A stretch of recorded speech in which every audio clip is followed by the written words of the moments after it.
victims. They are daughters, they are sons, they are sisters. When you're working with victims, the goal is to empower them, which means recognizing that you've got a lot of choices and you get to make them. We can be a part of getting them into a safe place. Whatever it is you need, we'll help you. And when you're ready to tell us what happened, we're here to listen.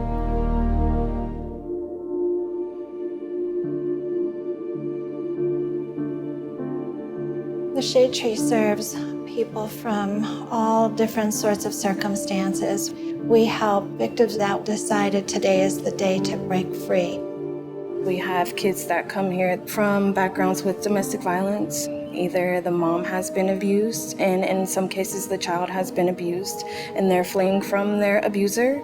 And as soon as our survivor walks in the front door, we start saying, how can we help?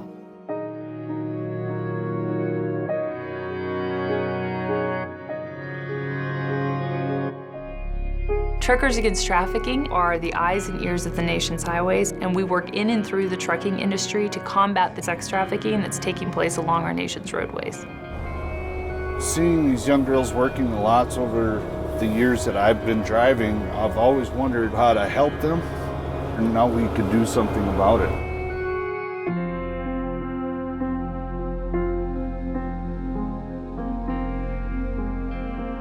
It was really, really important to us as Forge to ask fairly early on, what does it mean to organize in a community that has this much trauma in it?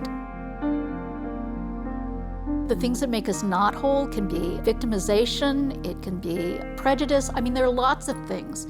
And yes, we're focused on transgender survivors of violence, but in our heads, we know we're talking everybody.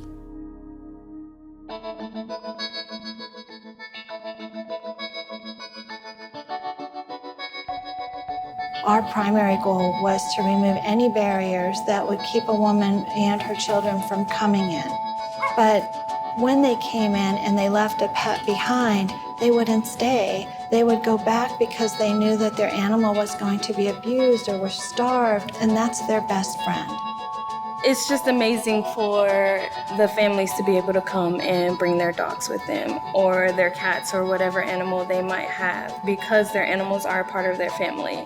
And at some point, an animal could be therapeutic for a child. The children do so well. They trust us. They intuitively know if we're kind to animals, we're going to be kind to people. By meeting the survivor where they are, that's the very first step in building trust.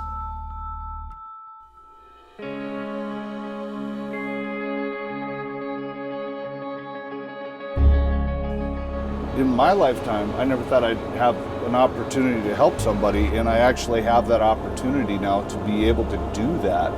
When you do what you do in order to get things... We decided we have a moral imperative because this kind of activity, illegal activity, is happening at truck stops, at places that trucks frequent. So we want to make sure that we are part of the solution. We would like to see the guy who used to think they just wanted to be out here. Now he is actively looking. When he sees something, he's making a call. When law enforcement arrives on the scene, he is the one assisting, giving any more evidence. He's the one who's testifying in the court against that trafficker. We're creating a pathway where none existed, really.